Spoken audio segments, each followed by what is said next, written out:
Bom dia, gente.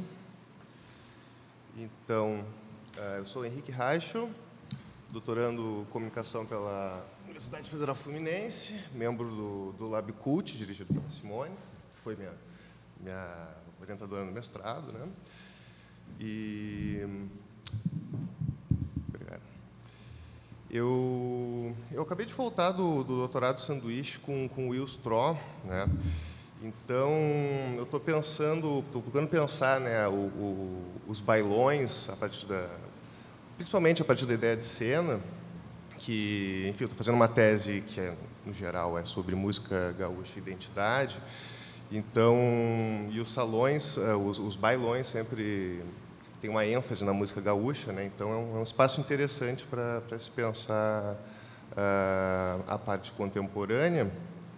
E também a parte que os bailões começam nos anos 80. E eu fiquei muito empolgado ultimamente, que eu achei uma dissertação de mestrado em antropologia que já fez uma etnografia nos anos 80, no início do surgimento dos bailões.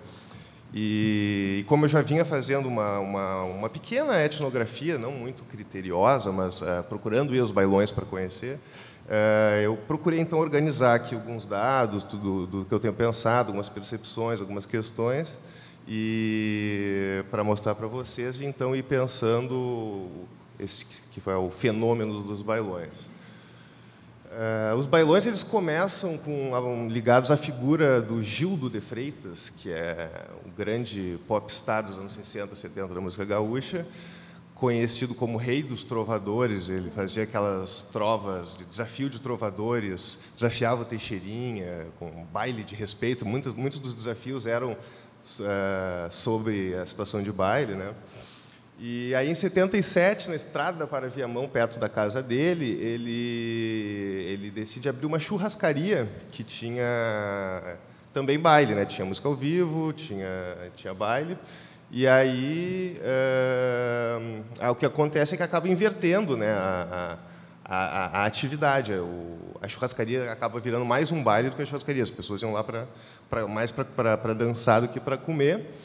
E alguns anos depois, não sei exatamente quando, o Hesse, que é um dos empresários, ele vai comprar a churrascaria dele e transformar num bailão, vai dar esse nome de bailão. Vai ser o primeiro grande bailão popular, um bailão que teve um bailão que chegou a ter 5.000 pessoas, eu acho, né?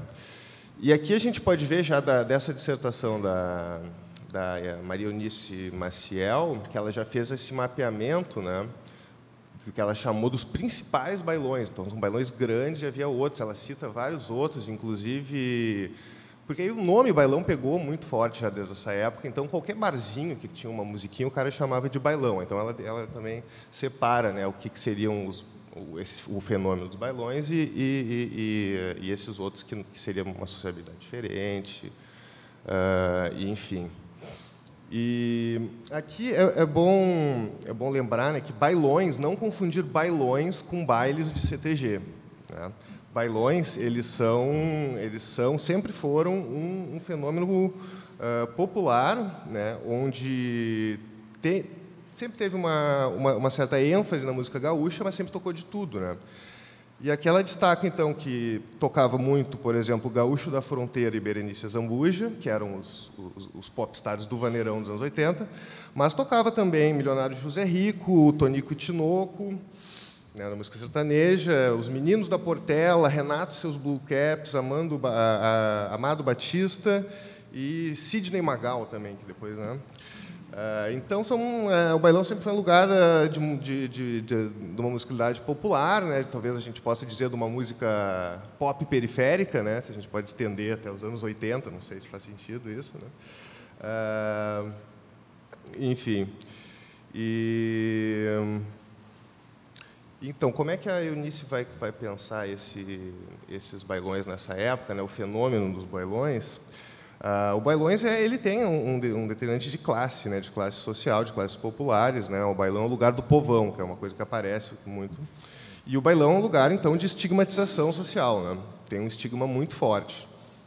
O bailão ele é um lugar de bandido, de marginal e de puta. Esse é o estigma dos bailões, que vale até hoje, em certo sentido, né? Só que, na verdade, o bailão é justamente o contrário. O bailão é um lugar de famílias. bailão é um lugar que o pai leva a filha para dançar, né? As tias, enfim, ela cita várias situações muito interessantes, colegas da igreja, colegas de trabalho que não se conhecem, vão direto para lá. Então, o bailão ele surge também como toda essa atividade empresarial, que é o bailão, ele surge como uma forma de oferecer uma experiência, assim, de exorcizar esse estigma social das classes populares, né?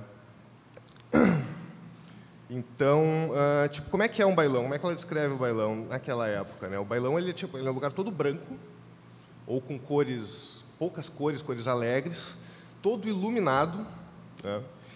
E cheio de segurança. Tem esses lugares com 80, 100 seguranças, revistando tudo, controlando. A revista na entrada, os caras revistam a dança, tu não pode dançar muito perto, tem que dançar afastado, né? Isso com tudo muito discretamente, muita elegância, não é um quartel ou coisa assim, né? Mas tem essa questão que depois ela vai né, falar sobre a dimensão ética dos bailões, que tem a ver com a moral conservadora e com o rigor, o cumprimento rigoroso das normas, que é uma coisa consensual e desejada pelo público, né? Então é isso. Os bailões eles vão ser uma modernização dos antigos salões de baile, como o salão do Gil de Freitas, e eles vão se constituir de uma forma de se distinguir, né, do ambiente de uma boate e de se distinguir também. Né, os bailões eles vão ser uma forma de exorcizar esse estigma social, mas também uma forma de distinção social, de se distinguir das próprias classes populares, né? Então, os mesmos estigmas de bandido e puta, os frequentadores dos bailões vão dizer: não, esses falsos bailões que tocam uma musiquinha com um lugarzinho escuro, um barzinho, é lugar de puta, é lugar de né? Enfim.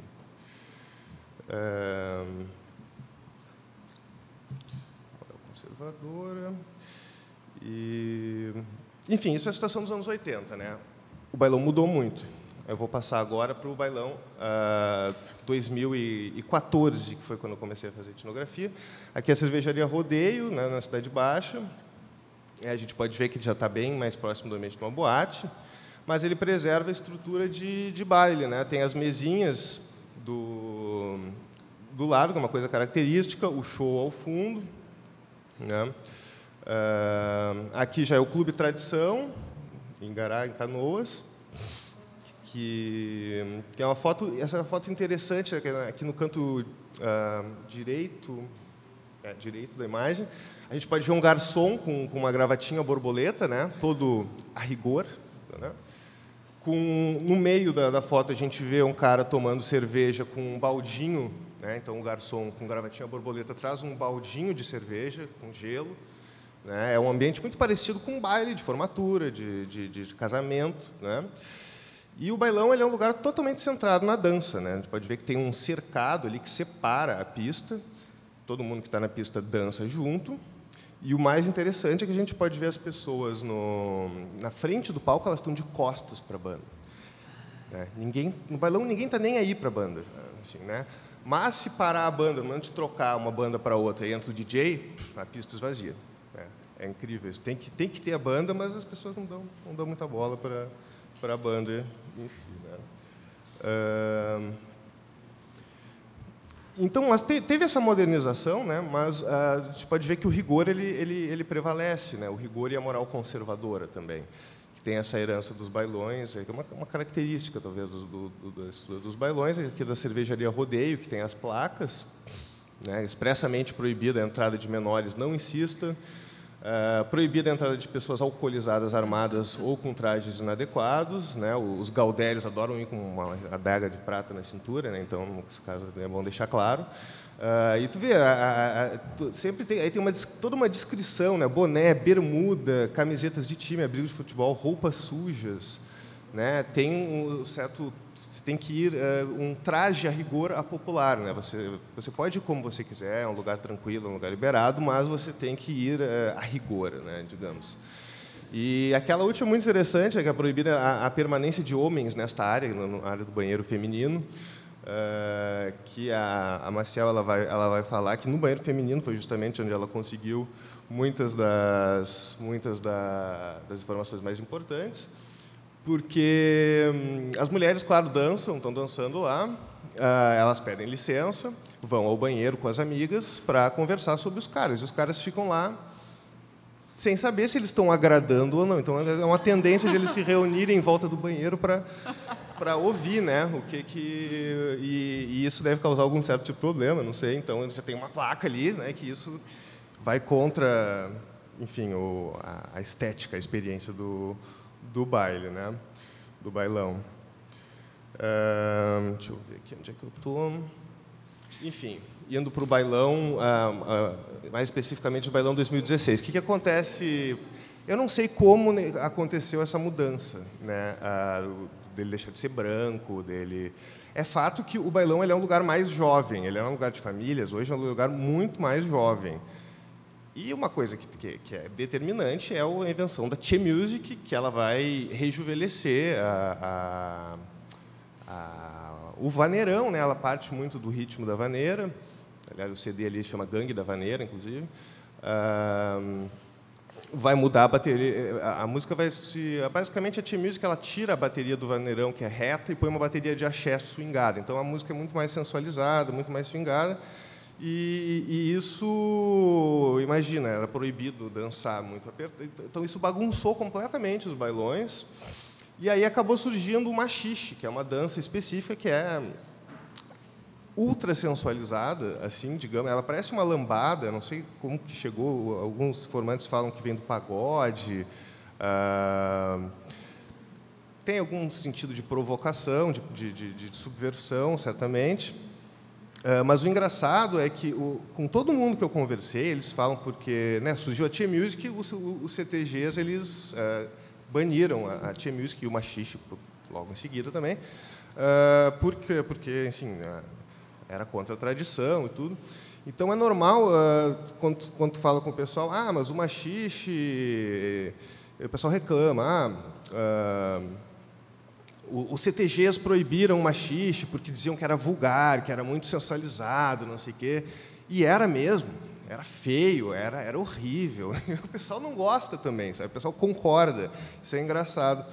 E aí o fenômeno é que um pouco... Eles começaram a se organizar em grupos de dança, eles dançam juntos, fazendo os mesmos pares, porque o que descrevem é que era uma bagunça. Tinha um passo básico, mas todo mundo fazia o que queria.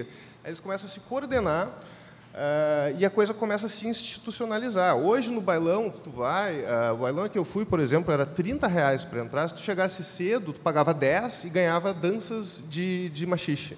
Todos os bailões eles têm dança e tu tem um incentivo alto para fazer a dança do machixe e aprender. Então, é uma das conclusões aqui das hipóteses que eu tô pensando.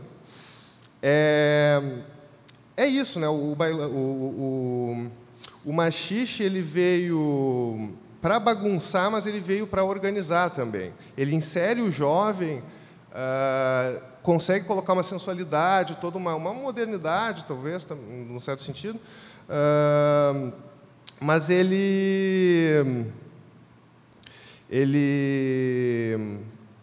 enfim, ele atualiza, né, essa moral conservadora e esse rigor, que são coisas características do baile, colocando o jovem mais no centro, mas a família, todo esse ambiente familiar, ele ainda é preservado. Você ainda vai no bailão, você ainda vê pessoas... Eu já vi pessoas de 70 anos no bailão, né?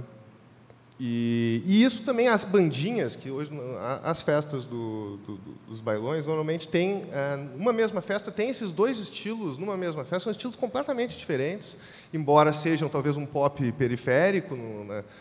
As bandinhas, elas são praticamente parte da marcha alemã, né? A música folclórica alemã, misturado com rock, com disco, com toda uma coisa bem pop, bem dançante, mas ela é percebida atualmente como uma coisa, como uma banda desatualizada, uma banda talvez brega, uma banda